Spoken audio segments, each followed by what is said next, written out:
자, 안녕하세요. 복수형 카페 여러분. 자, 오늘은 저번 시간에 이어서 이제 그 녹색 책 끝났고 이제 파란 책 시작할게요.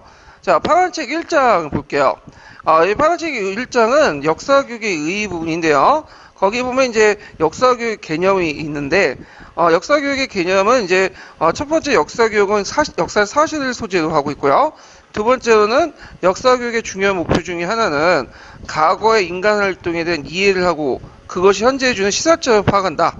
그래서 이런 것도 있고, 자, 그래서 과거의 이해라는 게 그 일시적이고 보수적인 관심의 게 아니라 지속적 체계적인 관심을 가지고 있다. 그래서 다른 학문도 역사가 있죠. 뭐 경제의 역사도 있고, 지리의 역사도 있고 등등 이런 다른 사회과학이나 이런 것도 이제 다 그 한국 분야의 역사가 있는데, 이때 역사라는 거는 주로 이제 한 면만 보는 거죠. 단속적이고. 자, 근데 이제 이에 반해서 역사학은 모든 면을 지속적으로 체계적으로 본다는 게 좀 다른 학문과 구분된다. 이렇게 좀 기억을 해주시면 될 것 같아요. 자, 뒷장 넘어가서 세 번째로는 자, 역사 교육에 대해서 나오는데요. 자, 역사 교육은 바람직한 역사 기능의 태도, 가치관을 함양한 인간을 변화시키는 의도적인 활동이다. 그래서 교육이라는 모든 활동이 어떤 목적을 가지고 인간을 변화시키는 의도적 활동인데, 요게 교육에다가 역사 교육의 내용이 더 플러스 시킨 것이 바람직한 역사 기능과 태도, 가치관을 함양, 이런 것들이 바탕으로 해서 인간의 변화를 의도적 활동이다. 그러니까 그 앞에는 역사 교육의 목적을 말하는 거고, 그걸 통해서 이제 역사 교육을 시켜서 이런 활동을 이제 하겠다. 이런 내용도 있어요. 자, 그리고 여기에는 이제 네 번째라고 이제 표시되어 있지 않지만, 역사 교육은 역사와 교육이 각각 독립적이 존재하는 게 아니라 유기적으로 통합이 되는 거죠. 그래서 역사 교육은 교육학이 아니다. 교육학에 종속된 것이 아니라 그 교육학과 독립된, 역사학과 또 유기적으로 연결된 독립된 학문이다. 이렇게 이제 얘기를 하고 있어요. 그래서 그 네 가지 개념이 있는데 시험에 나올 가능성은 거의 없어요. 그러니까 넘어가시면 돼요. 이 부분은. 그래도 이제 파란 책 같은 경우에는 제가 이제 시간이 없기 때문에 지금 몇 월달이냐면 7월 정도 되거든요. 네, 7월 중순 정도인데 다 볼 수가 없어. 그래서 그냥 중요한 부분만 할게요. 필요 없는 부분은 건너뛰고요. 자, 역사 교육의 뭐 습관, 뭐 특성, 그래서 이제 성격의 특성을 보면요. 뭐 역사는 시간성을 가지고 있고 변화, 계속성, 인과관계, 발전 등등 이런 것도 있다. 뭐 예전에 한번 훑어내는 것들을 이제 쭉 있고요. 그 다음에 이제 그 쭉 넘어가서 21페이지 마지막 단락에 보면 역사 교육의 성격과 관련돼서 이제 짚고 넘어갈 부분이다. 그래가지고 역사는 문학인가 과학인가 이런 거예요. 그 어떤 부분은 이제 역사학을 문학으로 보는 사람도 있고, 내러티브 이런 강조하는 사람도 있죠. 근데 이제 역사학을 과학으로 보는 사람이 있어요. 그래서 뭐 인과관계 따지고 법칙성 따지고. 그런데 이 역사교육이라는 것은 역사학을 모태로 한 모학문하는 학문이기 때문에 하여튼 역사학이나 역사교육이란 다 어떤 특징을 갖고 있냐면 이런 과학적 면과 문학적 면을 동시에 가지고 있다. 이렇게 이제 볼 수가 있어요. 그래서 문학적 방법과 그 다음에 과학적 방법을 다 같이 포괄한 교육 활동이다. 그래서 역사 교육은 그 문학적인 측면에서 이제 그 과거 인간들의 어떤 성격, 감정, 동기, 의도 같은 내면적들을 보고요. 뒷장 넘어가서 그 다음에 이제 과학적인 방법 같은 경우에는 이제 우리가 이제 생각하는 이제 여러 가지 그 탐구학습 방법이나 이런 것도 있겠죠. 근데 여기에서 좀 강조될 부분은 이제 뭐냐면 그 문학적인 측면을 되게 강조를 하고 있어요. 그건 왜 그러냐면 사회교육과 이제 차별화시키려면 자연스럽게 보니까 문학적인 측면을 부각시킬 수 있겠죠. 그래서 이제 이런 것들은 있다라는 걸 좀 기억을 해두시면 될 것 같아요. 자, 그 다음에 사회과 역사교육과 이렇게 이제 있는데 여기 보면 이제 이거는 이제 시험 문제 거의 안 나올 것 같아요. 왜냐면 이게 왜 이 작을 집어넣은 거였냐면 그 당시 이제 시대적 그 분위기를 봐야 되는데 7차 교육 과정에서는 되게 6차, 7차 넘어가면서 융합적인 측면을 되게 강조했거든요. 그래서 사회과와 역사과를 융합해야 된다. 그러면 당연히 역사 교육에서는 융합을 반대하겠죠. 그러다 보니까 어떤 식의 논리가 나오겠어요? 사회과 역사는 다르다. 개별적인 학문이다. 이런 것들은 이제 되게 강조하게 해서 이런 것들을 이제 집어넣었어. 그래서 사회과 역사과가 어떤 것도 공통점이 있는가? 그 다음에 어떤 것들이 차이점이 있는가, 이런 것들인데, 요거는 약간 이제 시대에 떨어지는 문제이기 때문에 나올 가능성이 거의 없고요. 지금까지도 거의 안 나왔어요. 이 부분은 건너뛸게요. 그 다음에 이제, 뒷장 넘어가서요. 자, 뭐, 역사교육학의 개념이라든지, 역사교육의 학문적 근거, 그 다음에 뒤에 쭉 있는데, 뭐, 역사교육의 성립 필요성, 이런 것들은 그런 게 있구나 하고 넘어가시면 돼요. 왜냐면 역사교육학자들이, 우리는 교육학자가 아니라 역사학자가 아니라 역사교육학자라는, 이런 것들을 강조하기 위해서 여기 이 장을 되게 강조한 건데, 시험 문제 거의 안 나와. 이 부분은. 건너뛰면 되고, 그 다음에, 역사교육의 학문적 특성도 뭐 그냥 넘어가시면 돼요. 그래서 뭐 이제 쭉쭉 넘어가서, 뭘 보냐 하면, 자, 여기 이제 뒷장 넘어가 30페이지 보세요. 자, 이 30페이지는 이제 나올 만한 것들이 좀 있어요. 여기는요. 자, 일단은 그 역사교육의 내용의 특성 해가지고, 요 내용이 있는데, 그 역사교육의 내용의 특성과 관련돼갖고, 두 가지 이론이 이제 소개되겠죠. 하나가 이제 뭐냐면, 이도니 씨의 그 내용이고, 또 하나가 이제 우리가 자주 나오는, 내용 지식, 뭐, 교육 내용 지식, 등등, 슐만의 이론 등이 있죠. 그래서 이 부분은 좀 기억을 해 두실 필요가 있어요. 특히 슐만의 이론 부분은 시험 문제 자주 나와요. 그러니까 그거를 좀 파악을 해 두세요. 그러면 이제 이도니 씨의 내용을 볼게요. 보통 한국 학자들의 견해는 거의 상당히 안 나와요. 되게, 자기끼리 논쟁을 이제 하기 때문에, 주로 안 내거든요. 예. 근데 가끔씩 내는 경우가 있어. 가끔씩. 예. 하여튼, 근데 이도니 씨 견해도 지금까지, 저도 듣보잡인데, 이 교수는. 근데 나올 가능성이 좀 있겠는데, 왜냐면 이게 딱딱 떨어지거든. 그래서 제가 한번 볼게요. 자, 그래서 이제 두 번째 단락부터 읽어볼게요. 자, 역사교육학에서 다룬 내용과 역사학에서 다룬 내용은 그 본질적 성격의 차이가 있다. 이도니 씨는 자, 국가교육의 내용을 내용적 명제, 설명적 명제, 교육적 명제 이렇게 세 가지 나누고 소개를 했는데 자, 여기에서 이제 그 내용을 보면요. 먼저 내용적 명제라는 것은 역사를 학문을 성립시키는 그 역사 그 자체의 내용이죠. 자, 이를테면 한국사, 동양사, 서양사 구체적 내용이고요. 그 다음에 설명적 명제라는 것은 역사 개론이나 역사 교육의 범주에 속하는 내용들인데 역사, 그러니까 사학사를 얘기하죠. 역사 활동의 어떤 사회적 배경, 역사 지식의 특성, 역사 사고의 어떤 성장 이런 것들인데 역사에 대한 일종의 이해 형식이다. 그러니까 우리가 이제 쉽게 말하면 사학사라든지 역사 철학이라든지 이런 것들 이제 여기에 속하겠죠. 자, 그래서 이제 이런 것들이 이제 뭐냐면 설명적 명제에 있고요. 그 다음에 이제 교육적 명제가 있는데 교육적 명제는 역사과 교수학습 방법과 관련된 내용이죠. 이렇게 이제 세 가지가 있다는 걸 좀 기억을 해주시면 되고요. 그래서 내용적 명제가 역사가들과 관련이 깊은 명제로서 구체적인 역사적 사실과 관련된 내용이라면 그 설명적 명제는 역사철학자, 역사교육학자 같은 관련이 깊은 명제로서 역사이론, 역사철학, 역사교육론과 관련된 것이라 볼 수 있다. 반면에 교육적 명제는 역사교사와 관련이 깊은 명제로서 교육학과 현장의 역사교육에 관련된 내용을 말한다.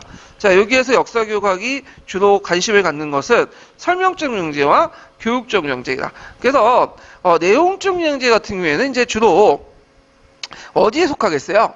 역사학에 속하겠죠. 근데 역사교육 같은 경우에는 이거 가르치는 방법을 얘기하기 때문에 저는 교육적 명제나 설명적 명제가 상당히 강조되고 이걸 뭐라고 하냐면 메타이론이라고 하죠. 보통 메타라는 것은 뭐냐면 뛰어넘다라는 말이죠. 그래서 메타라는 이제 접두어가 붙이면 그 뛰어넘는 그 이상 그래서 이런 것도 있죠. 그래서 메타피직션이라면 그 피직션의 육체, 형상 이런 것들이죠. 형상을 뛰어넘는 그 이상의 의미를 탐구하는 형이삭적 의미잖아요. 마찬가지로 메타라는 것들이 보면 교육하게도 있지만 어디야 생각하는 보통 보이는 것들을 뛰어넘는 거야. 그래서 내용적 지식의 그 밑에 뛰어넘어서 그 밑에 깔려있는 어떤 설명이나 배경이나 이런 것들을 보는 거 이런 것들을 이제 메타이론이라고 하죠. 자, 하여튼 이렇게 파악을 해두시면 되고요. 자, 그 다음에 슐만의 이론을 볼게요. 슐만 이론은 꼭 기억을 해두셔야겠죠. 슐만 이론은 파란 책에도 있고, 녹색 책에도 있고, 아니 남색 책에도 있고, 노란 책에도 있어요. 그래서 세 개의 그 내용을 다 보시는 게 좋을 것 같아요. 왜냐면 조금씩 좀 빠져 있거든요. 근데 제가 이제 추천해드리고 싶은 거는 노란 책을 보세요. 노란 책 내용이 좀 설명을 다 포괄하고 있어요. 그래서 요즘에는 노란 책을 잘 안 보긴 하는데, 일단은, 그렇게 좀 알아두시고요. 자, 슐만의 이론을 보면 이제 슐만은 내용 지식, 교수 내용 지식, 교육 과정 지식 이렇게 이제 있죠. 슐만이 말하는 내용 지식은 교과의 기본 개념과 원리, 또 방법론적 지식을 말하죠. 여기에서 주의할 건 방법론적 지식이라는 것은 교수 학습 방법이 아니라 연구 방법이야. 그래서 어떤 학문을 탐구하기는 연구 방법이다. 이렇게 좀 기억을 해주시고요. 자, 교수 내용 지식이 자주 나오죠. 그래서 그 교수 내용 지식은 통째로 이제 정의를 외워주세요. 이거는 그 자체를 물어보니까. 자, 그래서 슐만이 말하는 내용 지식을 교수 내용 지식은 가르치기 위한 내용 지식으로 학생들에게 교과를 이해하게끔 제시하고 조직하는 유용한 아이디어, 유추, 은유, 직유, 예증 등의 방식을 및 이를 이용한 지식 내용을 말한다. 자, 요걸 이제 교육과정 지식이라고 정의를 내고 있죠. 그러면 주의할 것은 교수 내용 지식은 교육학만의 지식일까요? 교육학을 바탕으로 한 지식은 아니에요. 어디를 바탕으로 한 거죠? 역사학을 바탕으로 한 지식이야. 그래서 역사학이란 교과의 특성을 바탕으로 한 지식이다. 이렇게 이제 보시면 돼요. 그래서 요 밑에 깔려 있는 건 뭐냐면 많이 할수록 뭐냐? 잘 가르칠 수 있다는 거야. 이 말은 적게 할수록 못 가르친다는 말이죠. 예. 그래서 많이 할수록 잘 가르친다는 그 밑에 전제가 깔려 있는 거예요. 자, 교육과정 지식의 정의도 좀 외워두세요. 이것도 예전에 기출하나 딱 한 번 나왔는데, 일정한 단계에서 어떤 주제나 교과를 가르치기 위해서 교환된 일련의 프로그램과 그와 관련된 교육과정 자료를 이용할 수 있는 지식을 말한다. 자, 이거는 이제 우리가 흔히 생각하는 7차 교육과정 뭐 이런 것들, 교육과정과 관련된 내용이죠. 그래서 순서 역사학이 내용 지식과 관련돼 있다면 교육학과 관련된 내용 지식은 교수 내용 지식과 교육과정 지식과 관련돼 있다 보시면 돼요. 자, 여기에서 한 가지 더 붙이자면 여기에서 이제 신인교사와 경력교사의 차이점은 어디에서 크게 차이가 날까요? 예전에 시험 문제 나왔죠? 교수 내용 지식에서 차이가 나죠. 교수 내용 지식. 자, 이것도 이제 그 노란책이 있으니까 노란책 내용을 좀 파악을 해주시는 게 좋을 것 같아요. 자, 그 다음에 뭐 역사교육의 연구 범위는 이제 각자 보세요. 뭐 역사교육의 목적 쭉 있는데 이건 뭐 시험에 나오진 않으니까 쭉쭉 넘어가고. 자, 뭘 이제 보시냐면요. 자, 여기에서 이제 그 34페이지 34페이지 역사교육의 목적을 이제 볼게요. 역사교육의 목적 같은 경우에는 그 어디와 연관시켜서 이제 봐야 되냐면 녹색책이 있죠. 네. 그래서 역사교육의 목적이라는 것은 역사교육을 하기 전에 이제 먼저 정할 어떤 방향성, 추상적 이념 이런 것들을 이제 얘기를 하는 건데 구체적인 것들은 뭐라고 하죠? 목표라고 하죠. 네. 자, 그러면 이제 목적 관련된 내용들을 좀 보면 거기 쭉 보면 버스턴 이론이 있죠. 버스턴. 그래서 버스턴 이론도 이제 시험 문제는 나오진 않았어요. 예. 그렇지만 이제 예전에 이제 중요성 이론 같은 거 있잖아요. 중요성 이론이 버스턴 이론이 한번 나왔기 때문에 한번 기억은 해둘 필요가 있어. 그래서 여기 쭉 읽다가 외국 사람들 견해들은 좀 파악을 내주세요. 요번에 하이튼 리 논쟁처럼 이렇게 이제 외국 사람들 견해는 좀 많이 내거든요. 자, 그러면 버스턴의 이제 얘기를 볼게요. 버스턴은 역사교육이 현재 문제에 어떤 교훈을 가지고 어떻게 발달했는가에 대한 지식을 제공해주고요. 그리고 과거의 사회와 현재 사회를 서로 비교할 수 있는 기회를 제공해주며 현재 및 미래의 문제를 해결하는데 의미 있는 교육을 제공해 주었기 때문에 배울 가치가 있다고 하였다. 자, 여기에서 1의 의미는 뭐냐? 자, 여기에서 이제 1은 현재 문제가 어떤 기운을 가지고 있는가를 지식을 제공했죠. 그래서 우리 뭐 384 지금 후전선을 경계로 해갖고 남북이 분단돼 있죠. 그걸 이해하기 위해서는 역사를 알 필요가 있겠죠. 그래서 이런 측면에서 얘기할 수 있고요. 그 다음에 두 번째 과거 사회와 현재 사회 서로 비교하는 거. 과거 생활의 어떤 상상적 제공을 통해서 현재 생활을 서로 비교할 수 있는 기회를 제공해서 역사교육 가치가 있다. 그래서 예를 들어서 여러분들 임용시험 공부하는 거하고 예전에 조선시대 과거 시험 공부하는 거 이런 것들을 이제 비교할 수 있는데 임용시험 공부하는 건 여러분들 쉽게 볼 수가 있죠. 왜? 눈으로 보이잖아 지금. 근데 과거 시험을 준비할 때 그 선배들의 모습들은 우리가 눈에 안 보이죠. 뭐가 필요하죠? 상상력이 필요하죠. 자, 이런 거 연결시켜서 보시면 돼요. 그 다음에 현재와 미래의 문제를 해결하는데 의미 있는 교훈을 제공하는 이건 뭐가 교훈의 역사죠. 교훈의 역사. 자, 그래서 이 교훈의 역사를 항상 나오는 건 뭐냐면 역사라는 건 뭐냐? 반복돼 있다는 거야. 순환적이다. 그때 예전의 것을 바탕으로 해서 오늘날 문제를 해결할 수 있다. 이런 내용이 깔려 있어. 그래서 3번은 역사 속에서 반복된 사항이 있다는 전제로 교훈의 역사를 강조한 말이다. 자, 이런 버스턴의 주장 속에서 우리는 역사의 가치가 현재와 미래의 세계 속에 학생들이 직면하는 문제를 올바르게 이해하고 그걸 합리적으로 해결할 수 있는 통찰력을 제공할 수 있는 사실을 찾아볼 수 있다. 그래서 이 내용은 이제 버스턴이 앞에서 이제 세 가지 내용을 쭉 얘기하고 전반적인 내용들을 쭉 보면 얘기를 해주는 거고요. 그 다음에 또 다니엘스라는 사람이 나와요. 다니엘스도 제가 볼 때는 이제 듣보잡 같은 사람인데 하여튼 볼게요. 자, 그래서 역사 교육이 학생들 하여금 시간, 공간, 제도단 전체의 틀 속에서 역사적 사실을 보게 함으로써 학생들의 정망의 능력을 넓혀주는 역할을 한다. 그래서 학생들의 사고력과 판단력을 신장하고 복잡한 문제 해결을 위해 훌륭한 장을 제공해주고 시민교육에도 타고난 효과를 발휘할 수 있는 게 다니엘스의 주장이다. 근데 다니엘스의 주장은 너무 좀 추상적이고 너무 이게 포괄적이기 때문에 나올 가능성은 없고요. 그래서 제 생각에는 버슨의 주장이 약간 나올 가능성이 있으니까 그것만 좀 외워두시는 게 좋을 것 같아요. 자, 그 다음에 이제 구체 내용에 들어가서 역사 교육을 이제 보죠. 자, 이 역사 교육이라는 것은 역사적 교훈과 관련된 내용을 볼게요. 자, 역사적 교육이라는 것은 뭐냐? 자, 동서양을 떠나서 역사를 제일 먼저 배웠던 그 목적이 뭐예요? 역사 속에 뭘 얻기 위한 거죠? 교훈을 얻기 위한 거, 시사점을. 그래서 지금의 문제를 해결하기 위한 거죠. 그래서 이 교훈의 역사는 항상 아까 말한 것처럼 뭘과 전제에 깔려 있죠? 역사는 반복된다. 이런 것들이 깔려 있어. 그런 내용을 보면요. 자, 정통적 역사를 배우는 목적으로 가장 중시되는 것은 교훈을 얻고자 하는 것이다. 역사를 배워서 인류의 집단적 경험을 활용하고 과거 인간들의 잘못된 경험에 대해서 반성함으로써 현재와 미래의 활동에 생활에 도움을 얻을 수 있는 것이다. 자, 역사 효용성의 이런 생각들은 동서양과 마찬가지인데 보통 우리가 이제 통감에서 감자가 붙는 게 있죠. 거울을 비치는 것처럼 오늘날 모습을 보자. 자, 이런 것들인데 보통 자칫 통감, 그다음 동국 통감, 이같이 동양의 역사책을 흔히 통감이라는 이름을 붙였는데 이것은 그 과거 인간의 행위를 거울 삼아 행동한다는 교훈성이 내포되어 있다. 그 다음에 서양에도 마찬가지죠. 키게로의 내용도 있고 쭉 있는데 한번 읽어보시고요. 서양도 마찬가지로 뭘 강조했다? 교훈의 역사를 강조했다. 이 내용이 있어요. 그 다음에 쭉 있고 대개는 시험 문제 나오는 것은 어떤 그 가치로서 역사 나올 때 항상 장점이 나오지 않아요. 항상 뭐가 나오죠? 단점, 문제점 이런 것들이 나오죠. 그러면 이거와 관련된 게 두 번째 단락부터 이제 보셔야 되는데, 요거는 이제 어디와 관련되어 있냐면, 녹색책의 교훈의 역사와 관련된 부분도 있어요. 그걸 같이 이제 연관시켜갖고 정리해 두시는 게 좋을 것 같아요. 자, 일단 첫 번째를 보면요. 역사적 사건은 특징은 개별적으로 고유한 데가 있다. 자, 역사에서 비슷한 유형의 사건이 있지만 똑같은 사건이 되풀이지 않는다.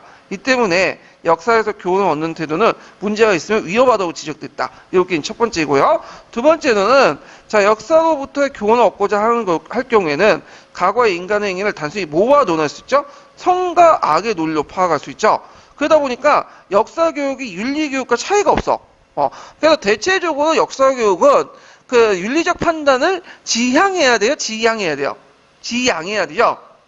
물론 이제 일부에서는 이거에 대해 역사 교육도 도덕적 판단을 해야 된다는 의견도 있지만 상당수는 지양을 해야 된다. 그런데 그거는 이제 역사학은 윤리학과 다른 거죠. 자, 이런 것들과 이제 보시면 되고, 되게 교훈을 얻기 위한 역사는 이제 뭐냐면, 앞에 자치통감이라든지 동구통감, 이런 것들을 볼 수 있듯이, 이런 것들은 주로 누가 읽죠?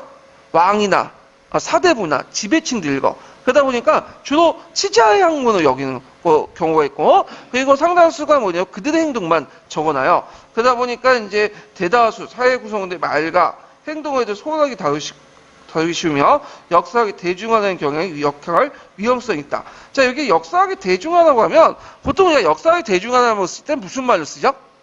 보통 대중화. 역사학이 좀 어려우니까 역사를 쉽게 좀 접근할 수 있도록 만든다. 이런 걸 대중화라고 하잖아요. 근데 이게 대중화는 그 의미가 아니야. 이건 뭐냐면 역사 연구를 어디에 초점을 맞추는 일반 대중이 아니라 지배층에 초점을 맞춰서 연구를 한다는 의미야. 그래서 이런 식으로 이해를 하셔야지 문맥이 맞아. 예. 자, 그래서 이제 역사 교육 책을 읽어보면 이게 대부분 상당수가 번역된 책들이 많아요. 그러니까 아마 교수들도 번역하면서 자기가 무슨 말 했는지 모르고 그냥 기계적으로 번역한 사람도 있기 때문에 이해하기가 좀 힘들거든요. 이 말투도 이제 뭐냐면 그때그때 의미가 다르고. 근데 이걸 꼭 국어사전 의미도 우리가 알고 있는 통상적 의미로만 해석할 필요는 없어요.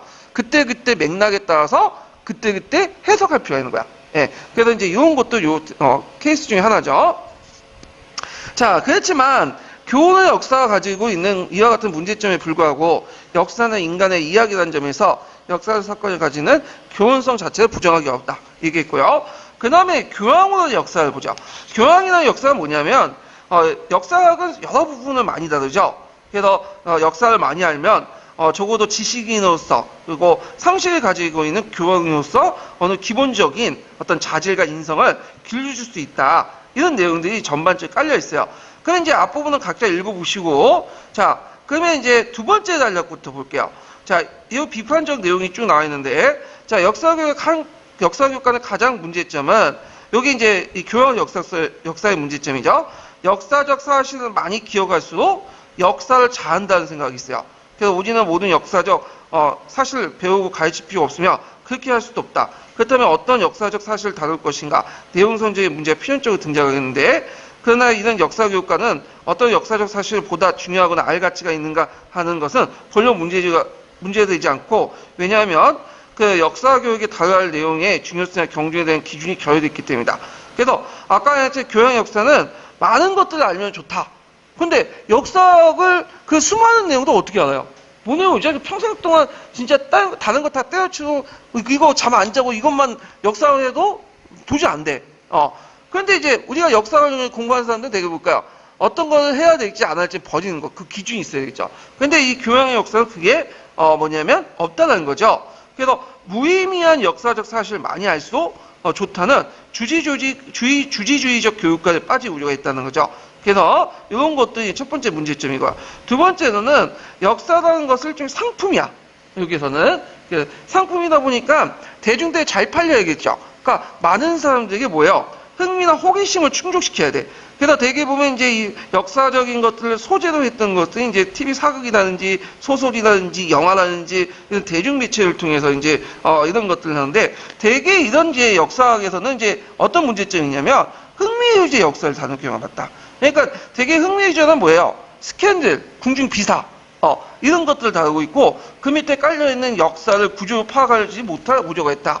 그래서 최근에 이제 역사학의 대중적 역사학을 이제 대중화시키는 과정에서 역사를 소재로 해서 여러 가지 이제 드라마나 TV나 이런 것들 이제 드라마나 TV 드라마나 그다음 영화나 이런 것들 강연을 하게 되는데, 되게 대중들의 흥미 위주의 역사학에 빠지고 있고, 그러다 보니까 어떤 문제점이냐, 아까쯤에 구조적으로 파악하지 못하고 역사적 왜곡이 심해요. 이런 것들은. 자, 그래서 이제 이런 것들을 이제 같이 보시면 되고요. 세 번째는 역사의 변화를 어떤 영웅이나 개인의 위주로 좌우되는 경우를 생각하고 있고, 왜냐하면 되게 그 드라마라든지 소설이라든지 이런 것들은 인물 중심이죠. 지배층 중심이고, 그러다 보니까 역사를 영웅과 개인에 의해서 왔다 갔다 할 수 있는 그런 걸로 이제 파악할 수가 있고요. 그 다음에 우연에 의한 역사적 행위가 결정된다는 여기도 있고, 여기는 경우도 많고요. 그 다음에 이제 실제 역사적 사실 흥미에 의해 집어넣는 허구와 혼돈할 수 있다. 그러니까 사실과 그 다음에 픽션이 왔다 갔다 해.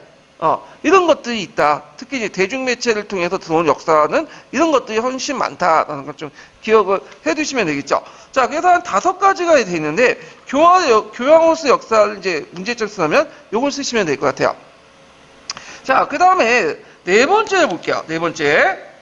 자, 민족 공동체 의식의 고취의 역사. 이렇게 있는데, 자, 여기에서 이제 뭐냐면, 민족주의와 관련된 내용이죠. 그래서 우리가 이제 민족을 강조할 경우에는 어떤 장점과 문제점이 있는가, 이런 것들이 있는데, 자, 주로 이제 여기 나오는 건 장점 같은 게 안 나오죠. 주로 문제점이 나와. 요거는 녹색책에 뭐와 이제 그 관련돼 있냐면, 이건 공동체 유사로서 강조된 역사, 이런 내용이 있어요. 이거 똑같아요. 자, 서로 연결시켜서 보시면 되고, 그러면 두 번째 단락부터 읽어볼게요. 자, 이런 그 역사교육에 대한 이러한 관점, 그러니까 민족 공동체 의식의 고취의 관점은 그 모든 인간이 가지고 있는 과거에 대한 회고와 관심을 충족시킨다는 측면에서 긍정적 측면을 가지고 있다. 하지만 부정적인 측면이 많죠. 역사 교육에서 민족을 너무 강조할 경우에 문제점도 적지 않다. 우선 이런 입장의 역사 교육은 정신을 너무 강조해. 관념적 역사관을 흐를 필요가 있죠. 그러다 보니까 사회 변화의 원동력이나 어떤 사회 구조적 파악에 경시하거나 어렵게 만들 수 있다. 대표적인 게 1920년대 민족주의 사학자들이죠. 이들은 맨날 강조되는 게 뭐야? 혼인이, 어린이, 난가사상, 이런 것들이 있죠. 근데 이게 역사적 실체가 있어요, 없어요? 없는 거야.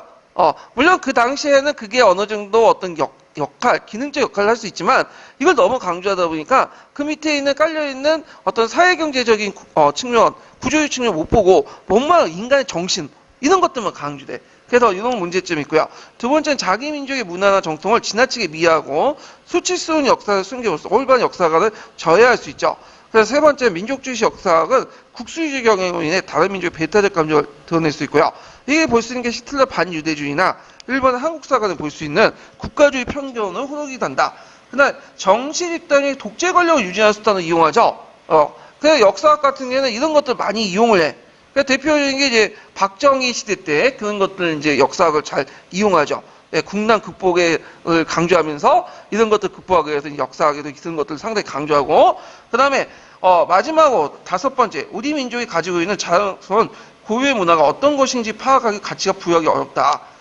특히 현대 올수록 그 존재 자체가 어려워지고 있다. 왜냐하면 고유성이라는 자체가, 고유 문화라는 자체가 이거는 자기들만의 주장인 거지. 남이 인정되기 힘든 어려운 문제들 있죠. 우리는 뭐 평안을 사랑하는 민족이다. 우리의 고유 문화다. 뭐 이렇게 고유한 민족성이다. 이렇게 하는데 우리가 역사를 보면 꼭 그런 건 아니거든요. 다른 나라 민족도 쳐들어가고 그랬어요. 그러면 그 나라 민족이 입장할 때 우리는 이제 약탈자적 모습을 띌 수밖에 없겠죠. 그러니까 이게 동감할 수도 없고, 특히 현대에 들어와서는 이게 이제 서로 간에 교류가 많잖아. 그러니까 솔직히 민족성이라는 자체보다는 경제적 수준에 의해서 생활 형태나 문화가 달라지기 마련이야. 그러다 보니까 어떤 특정한 민족성이나 민족 문화를 가지고 얘기할 수 없다. 자, 이런 것들이 한 5가지가 있어요. 그것도 녹색책에 있는 내용과 연결시켜서 이제 보시면 돼요. 자, 그러면 여기에서 이제 먼저 이제 풀어볼 게 뭐냐면 이제 형성평가 문제를 볼게요. 제가 파란책 형성평가는 좀 만들다 말았어요. 제가 그래갖고 중요한 내용들만 꼽아갖고 이제 했는데, 나중에는 제가 이제 이게 형성평가 계속 업그레이드 하거든요. 매년마다. 그래서 나중에는 보충해갖고 이제 계속 만들게요. 자, 그러면 일단은 내용을 보면요. 1번을 볼게요. 1번.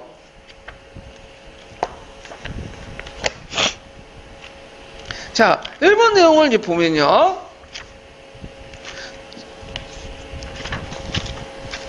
자, 다음 가와 나의 예문에서 반영되고 있는 역사교의 가치의 문제점을 3가지 쓰시오. 자, 한국인이라면 당연히 한국 역사를 알아야 한다라는 입장에서 역사적 사실을 아는 것 자체에서 역사적 교육 가치를 찾는다. 그래서 이제 역사적 사실을 많이 알수록 바람직한 인성을 기를 수 있다. 자, 이거는 뭐와 관련된 거죠? 교양으로서 역사죠. 교양 역사 문제점 3가지 쓰면, 자, 역사적 사실을 많이 기억할수록 역사를 잘 안다고 생각할 가능성이 많다. 두 번째, 무의미한 역사적 사실을 많이 알수록 좋다는 주지주의 역사교육에 빠질 수 있고요. 그 다음에 역사적 사실의 의미와 중요성을 부여하는 역사학자의 역사교육 책임이 소요될 경우다. 뭐 등등 해가지고 이렇게 있는데 이 내용도 이제 파악을 해두시면 될 것 같아요. 자, 그 다음에 이제 여기에서 이제 있고, 잠깐만 이게 좀 많이 빠졌네. 그래서 이제 좀 더 집어넣으면 역사를 사람들 흥미와 호기심을 충족시키기 때문에 흥미 위주의 역사를 강조하는 경우가 많죠. 그래서 교양 역사는 이것도 적으시면 되고, 역사의 변화에 어떤 영웅이나 개인에 의해서 좌우되는 생각을 하거나 우연에 의한 역사적 행위에 결정된 여기는 경우도 많고요. 그 다음에 실제 역사적 사실과 흥미를 집어넣는 실제적 역사적 사실과 허구를 구별할 수 있다. 이것도 같이 집어넣으세요. 여기 좀 내용이 빠졌어요. 그 내용을 관련된 내용을 좀 추가해 주시고, 자, 그 다음에 이제 나는 사람들의 역사에 대한 관심을 갖는 이유는 그 자신의 뿌리를 보여준다고 믿기 때문이다. 그래서 역사를 통해서 사람들은 자기 민족이나 자신이 살고 있는 사회나 국가 형성 과정을 알 수 있다. 자, 이거는 뭐와 관련된 거예요? 민족 공동체 의식의 고치우스 역사에 관련된 거죠. 그래서 그 내용을 보면 정신을 너무 지나치게 강조함으로써 간접적 역사가 흐를 가능성이 있고요. 그래서 이제 이로 인해 사회 변화나 원동력이나 사회 구조적인 것들을 파악하기 어렵게 만든다. 그 다음에 자기 민족의 문화와 정통을 지나치게 미화하고 수치스러운 역사를 숨김으로써 올바른 역사관의 형성을 저해하는 경우도 많고, 세 번째로는 국수주의 경향으로 인해서 다른 민족에 대한 배타적 감정을 드러내기도 한다. 시틀러의 반유대주의나 일본의 한국사관 같은 국가주의 편견을 흐르기도 하고, 그 다음에 정치 집단의 독재 권력을 유지하는 데 수단을 이용하기도 한다. 그 다음에 우리 민족만이 가지고 있는 자랑스러운 고유 문화가 어떤 건지 파악하고 가치를 부여하는 것이 쉽지 않다. 이런 것들이 이제 쭉 내용을 쓰시면 될 것 같아요. 자, 그래서 이제 이렇게 이제 보았고, 그 다음에 이제 보면 역사의식의 함양이라고 있죠. 그래서 역사의식의 함양은 되게 예민한데, 근데 여기에서 이제 역사의식의 함양에서 좀 기억할 게 뭐냐면, 거기 쭉 밑에 가면 역사의식의 요소가 있어요. 그래서 존재의식, 변화 발전의식, 그 다음에 자아의식, 시간의식. 이 네 가지 의미만 좀 기억을 해주세요. 그리고 이거와 관련돼 갖고 이제 녹색책인가요? 녹색책에 한 6가지 더 풀어서 설명을 하고 있죠. 그래서 이제 한번 보면 존재의식이라는 것은 자신의 역사 가운데 위치해 있다는 의식. 그다음 변화 발전 의식은 역사는 끊임없이 변화 발전한다는 의식. 그 다음에 자아의식은 나는 역사를 이끌어가는 주체라는 건 의식. 시간의식은 역사는 각 시대 사람들의 사상이나 행동에 따라서 특성을 지닌다는 의식. 이런 것들이 역사의식이다. 이렇게 이제 보시면 되고요. 그래서 네 가지 개념적 정의 좀 외워두시고, 예전에 제가 녹색책 설명할 때 같이 얘기했어요. 이 부분은. 예. 자, 그 다음에 이제 뒤에 넘어서 역사의 성격, 뭐 역사의 의미, 이런 것들은 이제 그냥 넘어가세요. 이런 게 있구나 하고 넘어가시면 돼요. 그래서 뭐 역사학은 뭘 하고 뭐 하고 있는데, 이런 것들은 그냥 개론적인 내용이니까 쭉 넘어가시면 되고, 자, 뭐가 이제 시험에 나오냐면 그 사료 비판 부분이 나와요. 그래서 이 사료 비판 부분은 좀 기억을 해줄 필요가 있어요. 그래서 이 내용들 이제 보면, 자, 그 역사학의 고유의 연구 방법은 사료에 입각해서 사실을 인식하는 것이다. 그 역사학 사실을 탐구하는 것이라면 할 때 역사의 과제는 사료를 조사 연구하는 데 있다.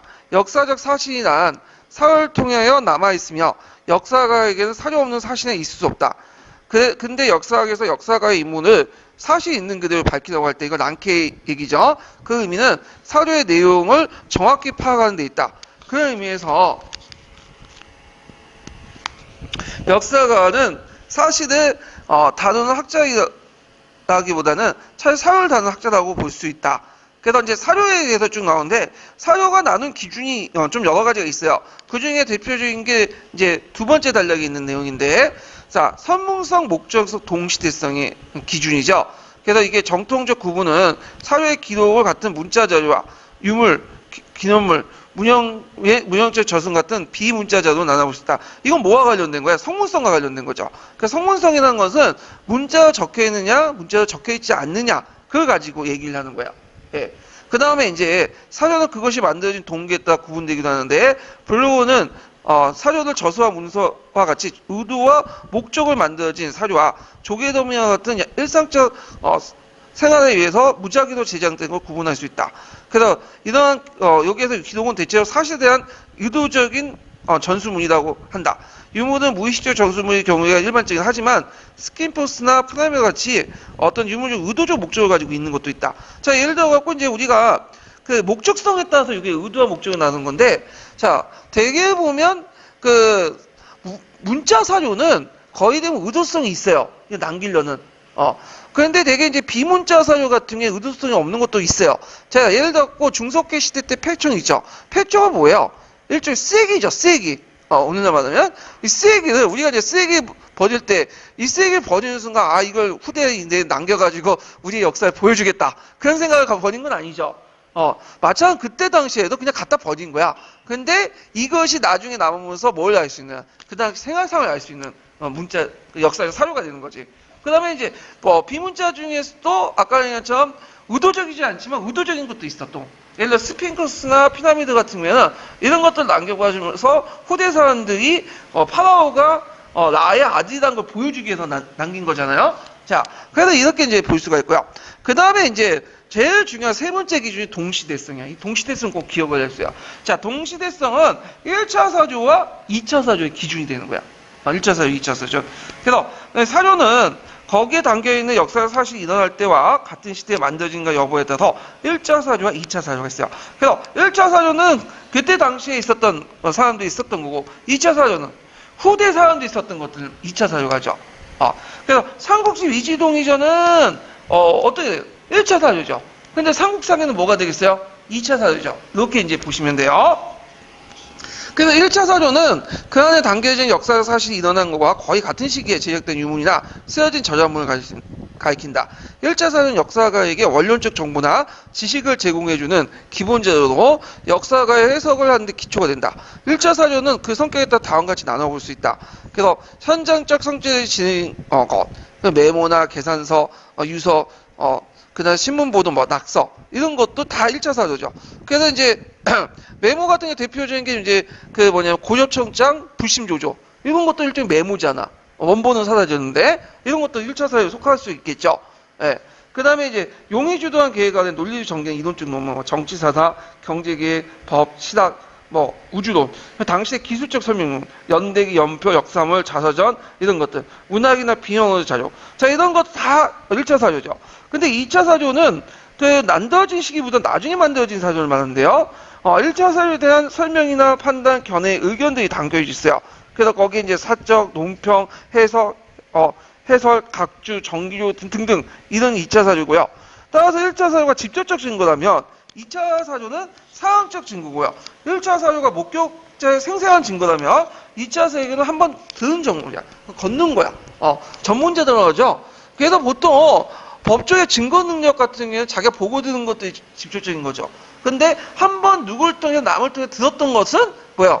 법적으로도 이게 증거 능력이 없죠. 마찬가지 역사가들도 1차 사료, 2차 사료가 기록이 다를 경우에는 충돌할 경우에는 어느 걸 더 신뢰할까요? 1차 사료 신뢰할 수밖에 없어. 왜냐하면 이게 직접 보고 들은 거니까. 그래서 예를 들어서 이제 삼국지 위지동의전이나 삼국사기 기록에서 이제 고대 그 뭐냐면 연맹왕국 시대 때 모습들이 충돌됐다. 내용이. 그러면 우리는 삼국사기보다는 어디에 따르죠? 삼국지 위지동의전. 그래서 대개 보면 이제 초기 국가 부분은 삼국사기도 있는데 불구하고 삼국사기 기록 못 믿겠다. 그래서 삼국지 위지동의전을 기록을 믿죠. 시험 문제도 삼국지 위지동의전 나오잖아요. 이 초기 기록 같은 경우에는. 자, 그래서 이제 이런 것들을 이제 보시면 돼요. 그러나 실제 1차 사료나 2차 사료 구분이 어려운 경우도 많다. 예를 들어서 현재 남아있는 우리나라의 가장 오래된 역사책인 삼국사기나 삼국유사는 원래 그 사료가 아니죠. 후대 사료야. 그래서 고구려 백제 신라가 존재했던 시기가 한참 뒤에 만들어진 거야. 그러니까 이제 그 보통 삼국사기를 몇 년의 역사를 기록하는 것 같아요. 조선왕조, 고조왕조실록을 고조의 역사, 조선시를 합친 것만 비슷해. 거의 1000년의 역사를 기록한 거야. BC 1세기 전후 해가지고 언제까지? 저쪽 신라가 멸망할 때까지 거의 10세기까지. 그러다 보니까 이제 삼국사기가 쓰여진 시점이 얼마예요? 언제죠? 12세기죠. 그러니까 가깝게는 200년의 전의 역사나 아니면 1000 몇 년 전의 역사를 한 거야. 그러니까 이게 몇 대도 거쳐서 왜곡될 수 있잖아요. 그러니까 이제 어떻게 돼? 이건 못 믿겠다는 그 내용이 맞는 거죠. 자, 하여튼 1차 사료가 있고요. 그렇지만 이제 하여튼 삼국사기, 삼국유사가 원래는 2차 사료지만 실제 1차 사료 활용하기는 경우가 많아요. 왜? 그 전에 있었던 곡이라는 것들이 지금 없어요. 존재하지 않기 때문에. 자, 그 다음에 활용에 따라서도 이제 1차 사료와 2차 사료 이렇게 나눠볼 수 있는데, 그래갖고 이제 예컨대 조선 후기 때 시작자 유독공이 쓴 발해의 역사가 지리를 연구할 때는 2차 사료지만, 유독공의 사상과 관련된 연구할 때는 뭐와 관련된 걸 사용한다? 1차 사료 이용한다. 이게 예전에 한번 그 객관식 기출 지문에 나왔어요. 이 활용 정도에 따라 1차 사료와 2차 사료가 달라진다는 거. 자, 그래서 그 내용들 파악을 해두시고요. 그 다음에 이제 그 관련된 형성평가 문제 풀어볼게요. 자, 136페이지 3번 문제 볼까요? 자, 다음은 가와 나에 들어갈 적절한 말을 쓰고 기획의 의미를 서술해 보시오. 그리고 기획의 기준으로 구분된 1차 사료와 2차 사료의 차이점을 두 가지 말해 보시오. 사료는 동시대에서 가와 나에 들어갈 말은 뭘까요? 가는 상문성, 나는 목적성. 물론 뒤바뀌어 써도 돼요. 자, 그 다음에 이제 동시대성의 의미는 이거 꼭 기억을 해두시겠죠. 사회에 당겨진 역사적 사실이 일어났던 때와 같은 시대에 만들어진 것 여부에 따라서 같은 시기에 만들어진 건 1차 사료, 그 뒤에 만들어진 건 2차 사료죠. 그 다음에 이제 1차 사료, 2차 사료 차이점 보면 1차 사료 같은 경우에는 그 안에 있는 역사적 사실이 일어난 것과 거의 같은 시기에 지적된 유물이나 쓰여진 저작물을 가리키고요. 2차 사료는 담겨있는 역사적 사실이 일어났던 시기와 나중에 만들어진 사료고, 그다음 1차 사료는 역사가가 원론적인 정보나 지식을 제공한 기본 자료인데, 그래서 역사가 해석을 가는 기초가 되고요. 2차 사료는 거기에 이제 1차 사료에 대한 설명, 판단, 견해, 의견을 갖고 있는 자료고, 그 다음에 1차 사료가 직접적 증거라고 한다면 2차 사료는 상황적 증거이고, 그 다음에 이제 그 1차 사유가 목격자의 생생한 증거라면 2차 사유는 전해든 전문 자료다. 이렇게 이제 볼 수가 있겠죠. 그래서 1차 사유와 2차 사유의 차이점 내용을 꼭 기억을 해 두시면 될 것 같아요. 그 다음에 사료 비판 부분도 상당히 중요하죠. 지금은 좀 안 나오는데 예전에 상당히 많이 나왔어요. 사료 비판 부분. 그래서 사료 비판 단계 물어봤고, 그 다음에 이제 어떤 역사 사항이 주어지고, 주로 사료 비판 관련된 내용이 나오는데, 저는 이제 사료 비판 관련된 내용이 많이 나올 때는 뒤에 나오는 문맥 비판 부분이 많이 나와요. 문맥 비판. 예. 그래서, 예전에, 나왔는데 최근에 안 나오지만 한번 나올 때 됐어요. 이것도요. 예. 자, 그럼 이 사료 비판은 이제 내용을 보면, 그래서 이제 그 사료라는 자체가 우리가 이제 과거 때 내려왔던 건데, 이 사료단 자체가 그 완벽한 팩트를 제공해 주는 거 아니죠. 불완전해. 왜냐하면 이 사료 자체가 사람에 의해서 쓰여졌기 때문에 그 사람이 쓰여진 사람의 감정이라든지 의도라든지 그 다음에 또 이해관계에 따라서 왜곡될 수도 있고, 그리고 이게 전해지는 과정 속에서도 또 왜곡되고 다르게 편집할 수가 있는 거죠. 이런 것들을 가져낼 필요가 있어. 그래서 그거를 통해서 역사 사실을 뽑아내는 것이 역사가의 역할이죠. 그래서 이제 이 사료 비판은 크게 외적 비판과 내적 비판 이렇게 두 가지로 나눠볼 수 있죠. 예. 그리고 내적 비판은 텍스트 비판과 문맥 비판 이렇게 두 가지 또 나눠볼 수 있고요. 그러면 이 사료 비판의 어떤 관련된 내용을 정립한 사람은 누굴까요? 랑케죠, 랑케. 랑케가 이제 이런 것들 연구 방법을 제시했는데, 자, 그럼 외적 비판을 보죠. 외적 비판은 예전에 그 한 문제 나왔어요. 그 공사 기출 문제. 자, 외적 비판은 뭐냐? 사료의 진위 여부를 가리킨 거야. 그래서 이 사료가 이제 발견되면 이게 원본인가 진본인가, 가짜인가 이걸 판별해야겠죠. 그 대표적인 하랑세기 같은 거 있죠? 하랑세기가 지금 예전의 것이다, 아니면 만들어진 것이다, 이런 것도 있고, 이게 원본이라도 도중에 이제 많이 훼손되거나, 그 다음에 도중에 내용이 첨가되거나 조작될 가능성이 있겠죠. 이것도 밝혀내는 거야. 그래서 이 외적 비판하는 것은 원래 만들어진 그 원본의 것을 충실하게 최대한 재현을 하는 거야. 진위 여부를 파악하고. 자, 그래서 이제 이와 같은 이제 다음과 같은 절차를 이제 밟게 되는데, 첫 번째는 사료의 저자나 작가를 확인하고요. 그 다음에 이 사료가 언제 만들어진가, 이런 것들을 이제 확정하죠. 그래서 첫 번째 작업과 두 번째 작업은 원사료의 진위 여부야.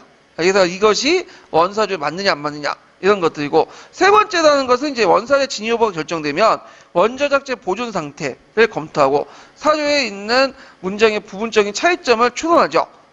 그럼 세 번째, 네 번째는 어떻게 할까요? 이거는, 자, 이게 이제 사료가 시간이 지나면서 도중에 이제 사람들에 의해서 첨가되면서 원래 없었던 내용들이 들어가기 시작해요.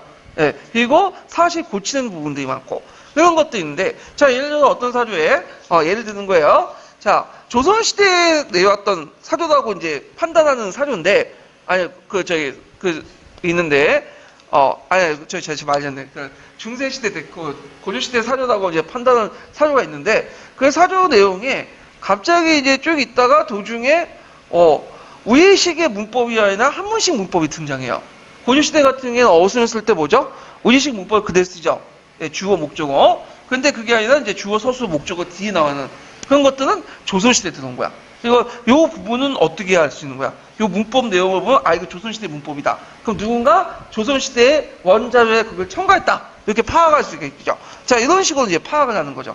그런데 이런 것들을 알려면 뭐가 필요하죠? 역사뿐만 아니라 다른 근적 학문도 필요해. 이 보조적 학문도. 그래서 이러한 외적 비판은 역사 자체만으로 행해지긴 하지만 인근학문이나 과학기술에 도움을 받는데, 자, 예를 들어 금속학이나 공문서학 이런 것도 있고, 문장학, 계보학, 화폐학, 연대학 이런 것도 있고요. 탄소 연대 측정법 같은 거나 방열관 측정법 등등이 있는데, 이런 것들은 뭐가 필요한 거죠? 사료 연대 확인할 때 필요한 거죠. 자, 그래서 이 외적 비판은 사료의 그 역사 연구의 자료를 이용하기 위해서 가장 기초적인 작업으로서 역사적 비판이라고 하기도 한다. 하지만 실제로 사료를 역사 연구에 사용하기 위해서는 단순히 사료의 진위 여부를 가리는 것만으로 충분하지 않으며 사료에 담고 있는 내용의 의미를 검토해야 된다. 자, 이래서 이제 사료의 비판은 그 외적 비판은 사료 비판 중에 하급 비판에 속한다. 하급 비판은 왜 속하냐? 그 내용을 쓰려면 어떻게 해요? 그 의미를 담고 있지 않기 때문에, 검토하지 않기 때문에. 그러니까 외형적으로 이제 사회 진위 여부나 원래 상태를 복귀시키는 데만 초점을 맞춰 있어요. 그러면 사료의 내용을 파악하는 것을 거꾸로는 뭐가 상급 비판이라고 하고, 이 상급 비판을 뭐에 해당한다? 내적 비판을 한 거죠. 그래서 사회 내적 비판은 사회 진위 여부나 외적인 모습보다는 그 내용을 파악하는 데 있어요. 예. 그래서 이제 그 사회 내적 비판을 보면요, 예, 세 번째 단락 있죠. 자, 사회 내적 비판은 사회 내용을 분석해 그 신뢰성을 결정하는 작업이죠. 그래서 보통 그 예전부터 내었던 기록을 다 믿을 수는 없죠. 그래서 그것을 믿을 수 있는지 없는지, 그리고 어떤 내용을 믿을 수 있는지 없는지를 파악을 해야 돼. 그래서 이제 내적 비판은 크게 두 가지로 분류할 수 있는데, 하나가 이제 소극적 비판과 적극적 의미, 그다음 또 하나가 텍스트 비판과 문맥 비판, 이게 있죠. 첫 번째 의미를 보면 소극적 의미로서 사료를 만든 저자의 저작적 능력이나 자격을 구명한 거야. 자, 예를 들어서 사료가 7살짜리 어린애가 만들었다. 그럼 믿을 수 있어 없어요? 없겠죠. 예, 그런 것들이 구분하는 거. 적극적 의미는 사료 내용의 축자적 의미와 참다한 의미를 구명한다. 축자적 의미라는 건 뭐냐면 겉으로 보이는 의미야. 근데 참다한 의미는 그 밑에 깔려있는 의미죠. 자, 예를 들어서 너 잘났다 이렇게 우리가 말을 하잖아. 너 잘났네? 그렇게 잘났어? 그럼 우리는 뭐야? 네가 얼마나 잘났길래 그런 말을 하냐? 그런 의미죠. 그러니까 부정적 의미죠. 근데 이건 우리가 당연히 알게 돼, 우리는. 근데 이제 천년의 사람들이 그 의미를 들었을 때 너 잘났다, 너 잘났냐? 그런 말 들으면 아, 진짜 잘났구나, 이렇게 생각을 할 수가 있단 말이야. 그럼 이건 축자적 의미고요. 그 밑에 있는 우리의 부정적 의미라고 생각하는 것은 참다한 의미죠. 이런 걸 아는 거야. 그래서 이런 것들을 아는 것이 이제 있고요. 다시 내적 비판은 텍스트 비판과 문맥 비판 이렇게 나오는데, 텍스트 비판은 그 사료 자체를 보는 거죠. 그 내용 자체를. 그래서 이제 앞에 있는 이제 소극적 의미가 또 연결되어 있는데, 사료의 신뢰도를 결정한 작업으로 사료의 의식적으로 무의식적으로 거짓이나 잘못된 내용, 가정, 말 등을 섞여 있는 걸 검토하는 거야. 그러니까 사료도 인간이 만들어 놓기 때문에 자연스럽게 어떤 인간의 의식이 반영될 수밖에 없고, 인간이라는 것 자체가 자기가 보고 싶은 것만 보죠. 자기가 유리한 데만 쓰고, 그런 것들을 자기 가려내야 돼. 예. 그래갖고, 이런 것들을 이제 볼 수가 있고요. 자, 문맥 비판이라는 것은 사회 나타에 있는 문맥의 진짜 의미를 파악하는 그 작업으로서 단순히 문맥에 함축된 의미를 해석을 넘어서 강범위와 다양한 의미를 도출하는 목적을 했다. 이를 위해서 사료가 만들어진 당시의 사회문화적 환경을 유의해야 된다. 자, 예를 들어 점시권율이나 독재자 체제에서 문서에서는 풍자나 비유, 수사법이 사용되는 경우가 많은데, 이를 사료에 이용하는 경우 그 안에 담겨져 있는 내용은 단순히 문맥뿐만이나 사회 전반적인 상황을 비추어 해석하는 것이다. 자, 예를 들어 이런 게 있죠. 자, 1980년대 전두환 시대 때는 김대중이라는 말 자체를 언급을 피했어요, 언론에서. 왜냐면 이게 딱 통제를 했기 때문에, 언론 통제했기 때문에. 다만 이제 김대중이 나중에 미국에서 이제 돌아왔잖아요, 방금. 그러면 뭔가 표현을 해야 되는데, 그때 김대중의 표현할 때 어떤 보도 지침이 내냐면, 김대중의 말이 아니라 보도 지침에는 뭐냐면 재야 인사. 그럼 재야 인사가 미국에 돌아왔다. 미국에서 이제 귀국이었다. 그럼 누굴 의미하는 거야? 김대중을 의미하는 거야. 그러니까 그때 당시에 사람들을 봐야 돼. 이런 것들은 뭐에 해당한다? 문맥 비판에 해당하는 거죠. 자, 그럼 정리해서 말하면, 자, 예를 들어서 이제 강개토 대왕비 예전에 나왔죠? 강개토 대왕비에 마모된 글자들을 파악하고 원래 상태로 복귀시키는 건 어디에 속하죠? 외적 비판에 속하죠. 그래서 이제 있고, 그 다음에 이제 강개토 대왕비 보면 백잔이라는 말 있죠. 백잔은 우리가 공고요인데 백제를 낮춰 말하는 거죠. 예. 그래서 이런 것들을 파악하려는 거는 뭐죠? 텍스트 비판이죠. 그리고 강개토 대왕에서 이제 외의 역할, 이 외의 실체를 파악하려고 하면 뭘 알아야 되겠어? 사회문화적 어떤 국제적 변화 이런 것들을 같이 알아야겠죠. 대의관계나 일본의 국내 정상 이런 것들은 알려면 문맥 비판이죠. 그러니까 한 가지 사료에서도 아까 외적 비판, 그 다음에 텍스트 비판, 그 다음에 텍스트 비판에는 그 문맥 비판, 그 다음에 이제 텍스트 비판 이런 것들이 다 같이 포함되어 있다. 좀 기억을 해두시고, 이것이 예전에 03년 기출문제 시험에 나왔어요. 강개토 대왕과 관련돼가지고. 자, 그래서 이런 비판들, 외적 비판이 인문학문이나 그 다음에 과학기술에 도움을 받는 것에 비해서 내적 비판 역사학의 다른 연구 성과를 바탕으로 해서 역사과학에 의해 행해진 것이 보통이며, 그 다음에 외적 비판은 단지 사회 진위 여부를 가진 작업이라면, 내적 비판은 외적 비판을 토대로 사회 적극적 그 가치를 부여하는 상급 비판에 속할 수 있다. 자, 이런 것들을 같이 이제 기억을 해두시면 될 것 같아요. 자, 그러면 문제를 풀어볼게요. 4번 문제 볼게요. 자, 다음은 사료 비판의 한 단계이다. 자, 사회에 들어갈 말의 1. 한 줄에 대해서 서술해보고 2. 비판의 단계 특징을 두 가지 기술해보시오. 자, 사료의 저자와 작가를 확인하고 사료의 연대를 확정하고 원조 작자의 보존 상태를 하고요. 4번에 들어갈 건 뭘까요? 사료에 들어있는 문제의 부분적 차이점을 추론한다. 원문의 복구를 시도한다. 이런 것들 이제 기억을 해두시면 되고요. 자, 이 비판 단계는 뭘까요? 외적 비판 단계죠. 그래서 외적 비판의 특징을 쓰시면 돼요. 사회 진위 여부를 가리는 작업이고 인근 학문이나 과학기술의 도움을 받아서 이루어지는 경우가 많고 사료를 역사 연구의 자료를 이용하기 위한 기초 작업이고 역사적 비판이라고 하고요. 학업 비판에 속한다. 이렇게 보시면 되고 5번을 볼게요. 5번이라는 것은 밑줄진 기획과 니은의 어떤 를 두 줄인을 쓰시오. 그러니까 텍스트 비판과 문맥 비판인데 텍스트 비판은 이제 그 사료의 신뢰도를 결정하는 작업으로 사료의 의식적이나 문의식적으로 거짓된 거짓이나 잘못된 내용, 가정, 말 등이 섞여 있는 걸 검토하는 거고요. 그 다음에 니은은 사료에 나타나 있는 문맥의 진짜 의미를 파악하는 작업으로 단순히 문장에 함축되어 있는 의미를 넘어서 광범위하고 다양한 의미를 도출하는 목적이 있다. 자, 이를 위해서는 그 사료가 만들어진 당시에 그 사회문화적 환경을 유의할 필요가 있다. 자, 이런 것들을 이제 같이 파악을 해주시면 될 것 같아요. 자, 그 다음에 이제 뒤에 넘어와서 역사학과 이제 그 사회과학과 관련된 내용을 이제 좀 볼게요. 역사학과 사회과학은 이제 뭐와 관련된 거냐? 원래 이제 사회교육과 역사교육은 어디에 튀어나온 거예요? 갑자기 튀어나온 게 아니라 역사학이나 사회과학의 모학모를 바탕으로 해서 했던 것이 역사교육과 사회교육이죠. 그래서 이 역사교육과 사회교육의 차이점과 공통점이 뭐냐? 이런 것들인데 요 부분은 그렇게 중요한 부분은 아니니까 그냥 한번 쭉 읽어보시면 될 것 같아요. 요 부분의 차이점은. 자, 그 다음에 이제 뒤에 넘어가서 자, 역사철학과 역사교육을 이제 보는데 여기에 사변적 역사철학하고 비판적 역사철학이 있어요. 그래서 이 사변적 역사철학은 뭐와 관련된 거냐면 그 형이삭적 관련된 거야. 그 히스토리컬 이제 메타피시션이 돼갖고 그 역사적 형상에 보이는 그 너머의 원리나 동력 같은 걸 찾는 거죠. 자, 예를 들어 마르크스 이론에서 보면 이제 역사를 이제 5단계 발전을 한다. 그 원시 공동체 사회, 그다음 고대 노예제 사회, 중세 봉건제 사회, 근대 자본주의, 뭐 사회주의, 공산주의 이런 식의 단계. 이래서 이제 역사 형상에 대한 특정한 의미나 의의를 부여하고 역사 전개의 패턴을 찾는.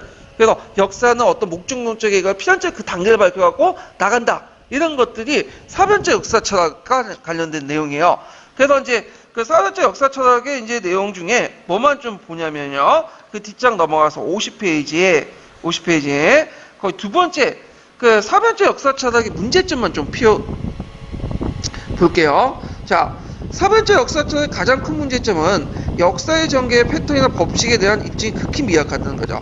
그래서 사변적 역사 철학의 특징이 뭐냐면 일단은 도식을 밑에 깔고 이 도식에 입각해서 내용만 찾는 거야. 그러니까 도식에 들어가 있지 않은 내용들 뭐죠? 버지는 거죠. 그러니까 거짓말은 하지 않는데 그러니까 없는 만들을 있는 식으로 만들진 않아요. 그렇지만 말이죠. 여러 사실 중에 자기가 보고 싶은 것들을 보는 거야. 그러다 보니까 이제 전반적으로 어떤 객관적 팩트가 성립하기가 힘들다는 거. 그래서 제시된 사료라는 것도 상당히 왜곡되고 편향적일 수밖에 없는 거죠. 자, 그래서 이제 이런 내용들이 이제 있는데, 그래서 이제 그 내용 중에 예를 든 게 예를 들어서 이제 사변적 역사 철학 중에 여러 가지 증거와 자신의 연구 결과를 바탕으로 역사의 움직이는 심을 구명하거나 역사 발전 단계를 제시하는 경우가 있다. 자, 예를 들어 토인비는 역사의 동인을 움직이는 심을 도전과 응전으로 보고 인류 역사를 28개 문명권을 나눴는데 이는 많은 문명권을 실제 조사한 결과를 바탕으로 한 것이다. 마르크스 또한 영국 자본주의 사회에 대한 실제적인 분석을 바탕으로 역사의 원동력과 발전 단계를 제시했다. 하지만 이 증거 자체가 매우 단순하고 그 다음에 그 세부적인 내용이 아니라 사실 매우 단순화시키거나 비약하다는 거죠. 아까 말한 것처럼 전반적으로 다 보는 게 아니라 뭐죠? 자기가 보고 싶은 것만 뽑아서 보는 거죠. 그래서 있고 그 다음에 사변적 역사 철학이 역사 전개의 특정한 목적을 달성한 과정에 목적론적 생각에는 이 세상에는 역사라는 건 목적론적 단계에 의해서 진행된다는 것은 이건 역사적 실체라고 말하기 힘들어요. 왜냐하면 이거는 믿음이죠. 신념이고. 그래서 역사는 발전한다는 거는 우리가 그 겸정했어요, 이게? 모든 역사가 다 발전돼요? 그게 아니죠. 그것은 믿음이지. 그것을 팩트, 신념, 그 역사라고 말할 수는 없어요. 그건 어떤 종교고 어떤 믿음이야. 이런 거는. 자, 하지만 그래서 이제 시사점도 있죠. 앞에 문제점도 있지만 시사점을 보면 자, 이러한 관점에 따르면 역사 교육을 통해 학생들은 역사적 과정을 일관되고 의미 있게 배워서 자신의 역사를 정립할 수 있고요. 아울러 현재는 역사의 과정 중에 현재 위치 중에 어떻게 있고 그런 것을 어떻게 변화시킨가를 실천적 역사 철학의 사고가 요구된다. 그래서 우리가 이제 예를 들어서 자본주의에 있다. 자본주의 있으면 마르크스주의자들은 어떻게 해? 자본주의 모순점을 해결해야겠죠. 그러다 보니까 이제 사회주의 혁명을 일으키자 뭐 등등 이렇게 이제 실천적 역사 의식을 가질 수 있죠. 자, 그다음 마지막으로 자, 역사의 과정은 인간의 사회 방식 추구, 인간 발달 과정을 학습하기 필요함을 알 수 있다. 등등한 세 가지가 있는데 이거 좀 기억을 해두시고요. 그 다음에 이제 비판적 역사 철학을 볼게요. 비판적 역사 철학은 앞에 있는 건 뭐냐면 주로 이제 그 형이사학적인 거야. 그러니까 형이사학이라는 건 눈에 보이는 것들 그 넘어 있는 그 뭐냐면 역사의 원동력 이런 것들을 밝히는 거죠. 패턴이나. 근데 이 비판적 역사 철학은 좀 달라요. 뭐냐면 비판적 역사 철학이라는 거는 역사 철학이 어디에 속한 인식론에 속해요. 인식론이라는 건 뭐냐면 역사 지식이 어떻게 형성됐는가 이런 걸 보는 거야. 이건 또 철학하고 연결되죠. 그 인식론은 또 뭐와 연결되냐면 방법론과 또 연결돼요. 인식론과 방법론에 속하는 게 비판적 역사 철학 개념이에요. 자, 예를 들어 갖고 이런 게 있죠. 자, 우리가 죽는다는 걸 어떻게 알죠? 자, 경험을 어떻게 알아? 우리가 죽는 걸 많이 봐왔기 때문에 경험이 쌓였기 때문에 아는 거죠. 그러면 이상한데 방법론은 영합법이겠어, 기납법이겠어요? 당연히 기납법이겠죠. 이런 식으로. 그 다음에 우리가 죽는다는 걸 어떻게 알아? 자, 합리론은 어떻게 설명해? 우리가 원래 죽는다는 개념을 알고 있어. 선유 개념이 있어. 근데 우리가 그걸 깨닫지 못한 것뿐이야. 그래서 그걸 통해 사색을 통해서 끊임없이 깨달으면 그걸 알게 되는 거죠. 그러면 이것의 방법론은 뭐가 나오는 거예요? 영역법이 나오죠. 그래서 이렇게 인식론하고 방법론이 서로 연결돼 있어요. 자, 그러면 이제 보면 비판적 역사 철학은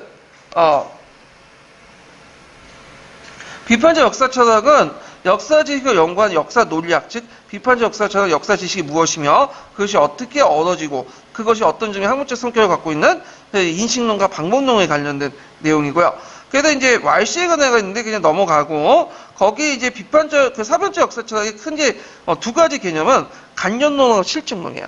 예. 그래서 우리가 항상 간접론과 실증의 대립이 있잖아요. 간접론은 어디에서 나오는 거죠? 독일에서 나오는 거죠. 이 독일은 간접론이 그러니까 예전에 한번 설명했죠. 간접론 두 개가 합쳐진 거죠. 뭐와 뭐가 합쳐진 거예요? 영국의 경험론하고 그 다음에 대륙의 합리론이 합쳐진 거야. 그래서 영국의 경험의 내용과 그 다음에 대륙의 합리의 형태를 같이 이제 포함시킨 게 간접론이죠. 그래서 이 간접론은 우리가 어떤 것을 인식을 대상할 때 우리의 간접을 통해서 인식을 재조직해서 인식하는 거야. 그러다 보니까 인식 대상을 인식하는 방법도 인식 주체가 각기 다를 수가 있어요. 그러면 역사가도 역사적 내용을 파악하는 것은 뭐야? 각기 다르게 해석할 수가 있는 거죠. 이게 이제 간접론의 주요 내용이고요. 실증론이라는 것은 어떤 내용이냐면 역사의 뭐냐면 학에서 사료 비판과 분석 이걸 되게 강조하는 이런 것들이 실증론이죠. 이 실증론은 그 이제 두 가지가 있어요. 하나가 논리 실증주의자, 신실증주의가 있고 랑케 실증주의가 있어요. 역사에서 랑케 실증이 개별적 역사 사실을 강조하는 방면에 법칙성을 추구하지 않죠, 본령. 근데 이에 논리 실증주의는 뭐죠? 그 자체의 법칙성을 추구해. 근데 특징은 뭐냐면 얘네들은 사회과학, 역사학의 법칙성을 항상 자연과학적 법칙성을 파악해서 역사는 움직일 수 없는 그냥 그대로의 자연과학적인 어떤 형상을 봐요. 그래서 역사는 변화 가능보다는 그냥 주어진 것들을 이해하고 설명하는 데 있다. 이렇게 이제 주장하는 것이 신실증주의, 논리실증주의자들의 논리죠. 자, 그래서 이제 이런 내용들을 기억을 해두시고, 그래서 이제, 보통 이제 간접론을 이제 볼게요. 간접론은 보통 딜테이, 크로체, 오쿠쇼트, 콜리우드, 이런 사람들 얘기하고요. 그래서 이 사람들이 이제 공통점은 역사의 본질이나 연구 방법을 자연과학과 근본적으로 다르다고 주장해요. 그래서 신실증주의자와 좀 대립적인 측면이 있죠. 그래서 이들은 역사 연구에서 인간의 행위의 내면에 깔려있는 정신의 사상을 중시하고 역사의 행위적 이유, 동기, 목적, 그 바탕을 이루고 있는 사상의 사고방식에 대한 역사 연구를 밝히는 주된 대상이라고 하고요. 역사 사건의 개별성, 특수성을 강조한 일반 법칙에 의한 역사적 형상의 사건을 설명하는 것을 단호히 거부한다. 이건 누구의 생각일까요? 이거는 이걸 랑케하고 반대한 것보다는 어디하죠? 논리실증주의. 논리실증주의는 뭐죠? 역사를 자연과학적 법칙을 보고 일반화 이런 것들을 강조하는 사람들이죠. 그래서 이에 따라 추측, 감정이입을 역사 연구의 방법을 중심이며 역사적 사고는 어떤 의미에 직관적으로 주장한다.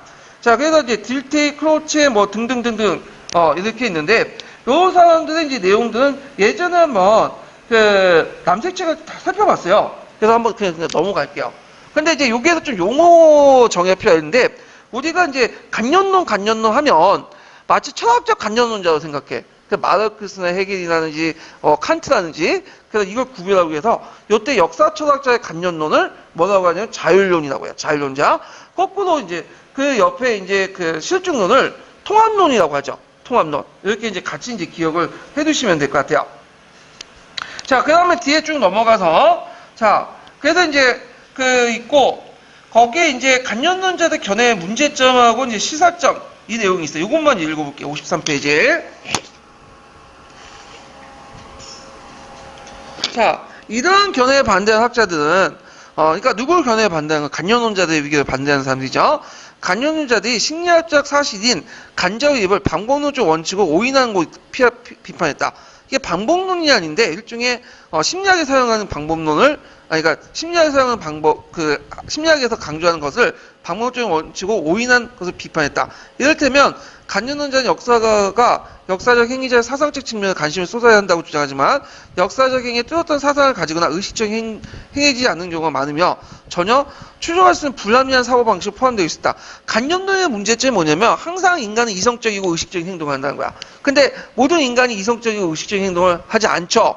예, 항상 합리적인 게 아니라 비합리적이고 무의식적인 것들이 많아. 그 경우에는 간연론 가지고 설명할 수가 없겠죠.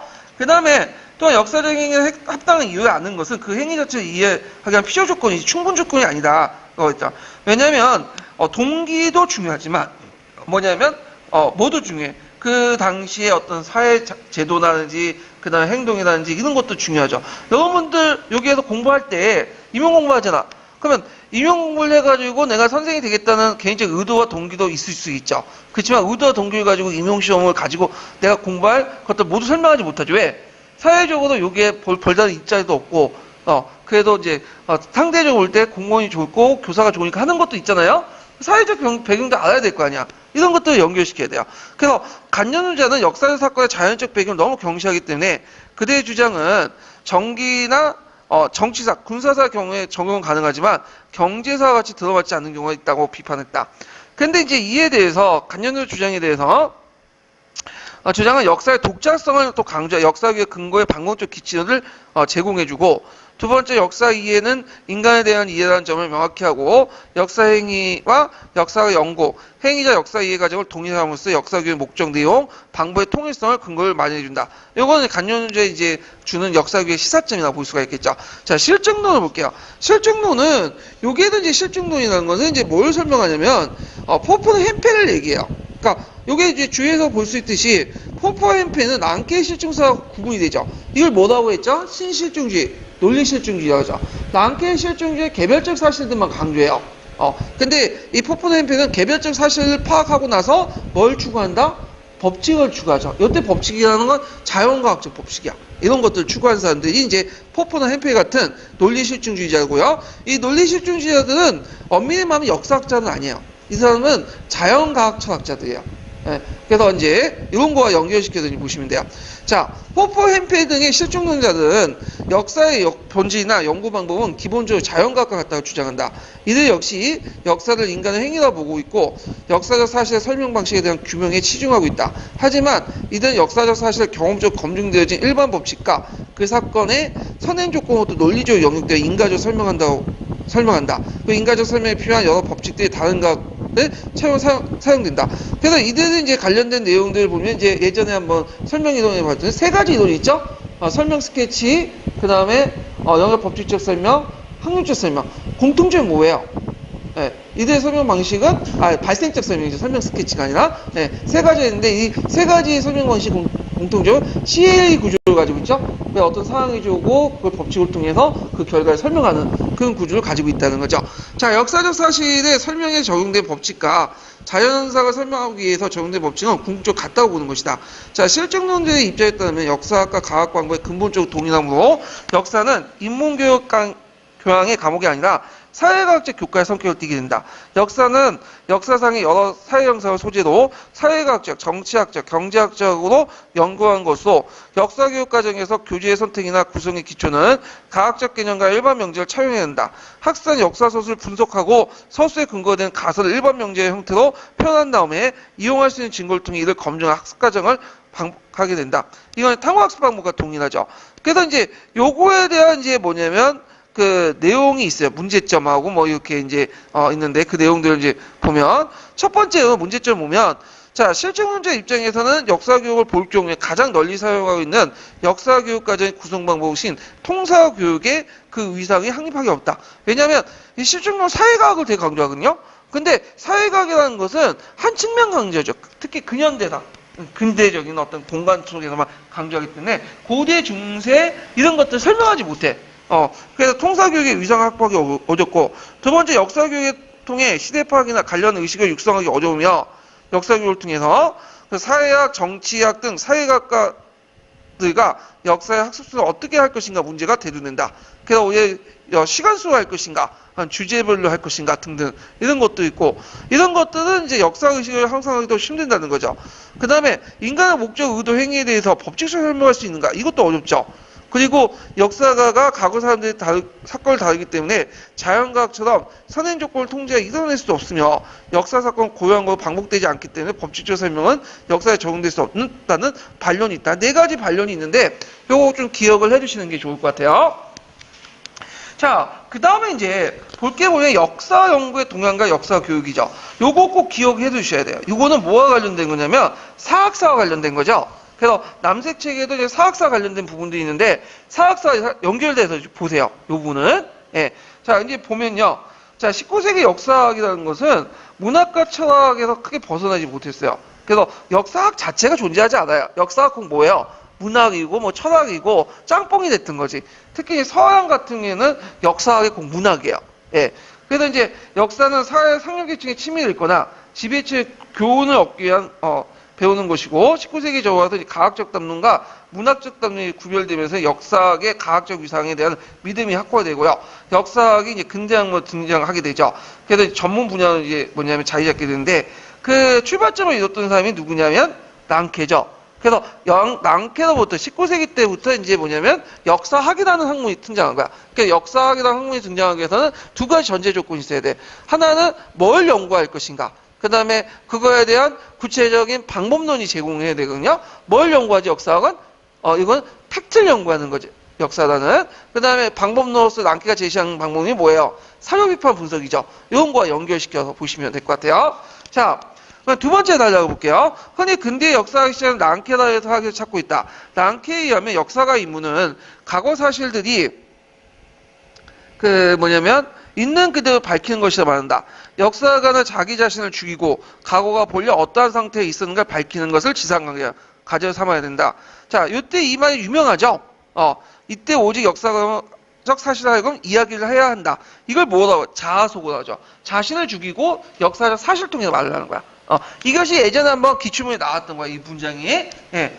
자, 역사 연구는 삶에 남겨져 있는 역사적 사실을 밝혀낸 것이며 사회 비판과 분석은 역사학의 주도의 방법이다. 랑케사학에서 역사 연구에 이용되는 사료는 개인적 견해나 해석을 가미되지 않은 공적인 문헌 사료고요. 따라서 역사 연구의 주된 대상은 정치사, 외교사, 제도사 같은 것이며 역사 소수는 역사적 사건이 일어나는 순서대로 이야기치의 형태를 띠고 있다.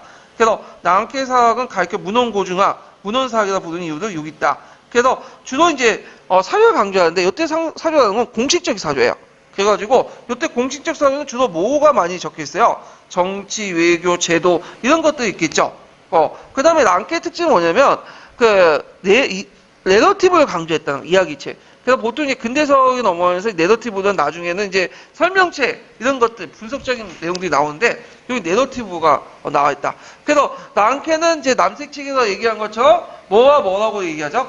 역사는 과학이면서 예술이죠. 과학이라는 것은 사회 비판을 통해 분석할 때 과학이라고 하고 예술이라고 하는 건 어떤 측면일까요? 그러니까 이야기를 제시할 때, 팩트를 제시할 때 내러티브를 통해서 제시하는 게 예술적인 측면이죠.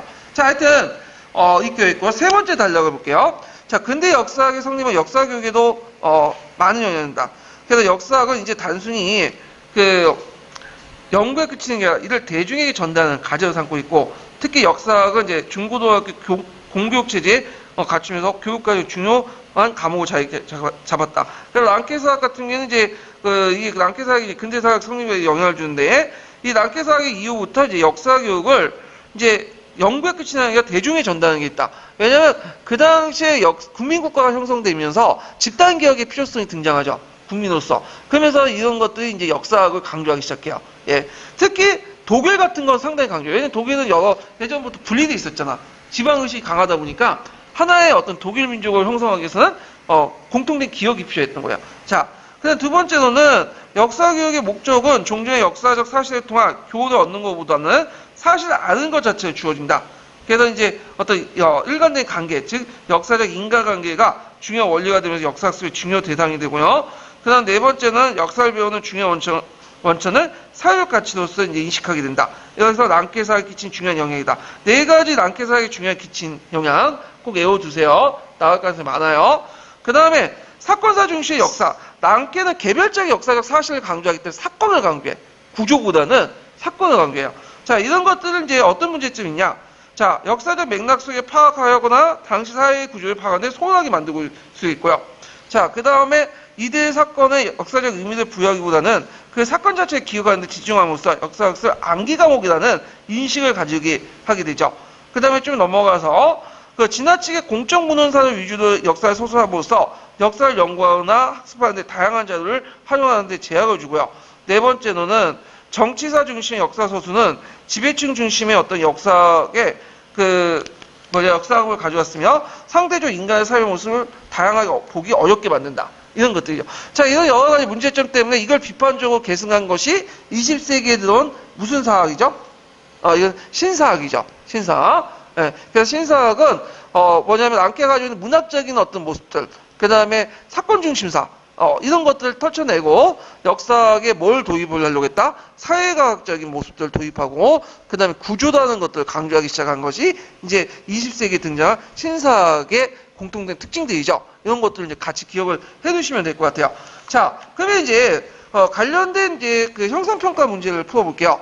137페이지 6번 문제를 볼게요.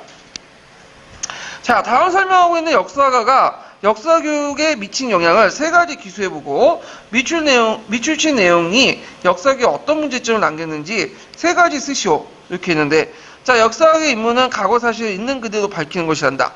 자, 역사가가 자신을 죽이고 과거에 본래 어떠한 상태가 있는 걸 밝히는 것을 지상과제에 사용해야 되며, 이때 오직 역사적 사실로 하여금 이야기를 해야 한다. 하는 것이다.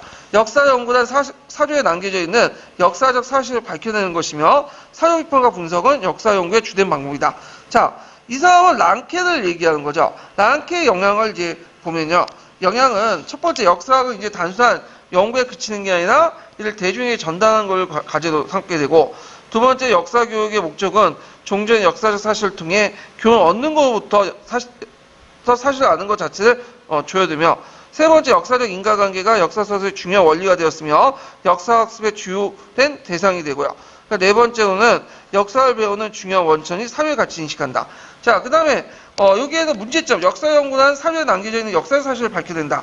이 문제점이 뭐냐? 사건사 중심의 역사 소수는 이를 역사적 맥락 속에 파악하거나 당시 사회적 구조를 파악하는 데 소홀하게 만들고, 그 다음에 암기 위주의 역사를 만들 수 있고, 그 다음에 지나치게 공적 문헌사를 위주로 해서 역사를 소수함으로써 역사 연구하거나 학습하는 다양한 자료를 활용하는 데 제약을 두고요.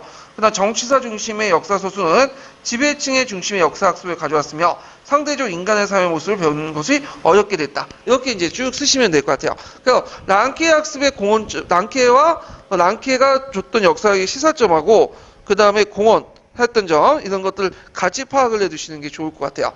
자, 오늘 여기까지 하고요. 다음 시간에 이제 뭐냐면 신사학 부분을 관련된 내용을 할게요. 오늘 수고하셨습니다.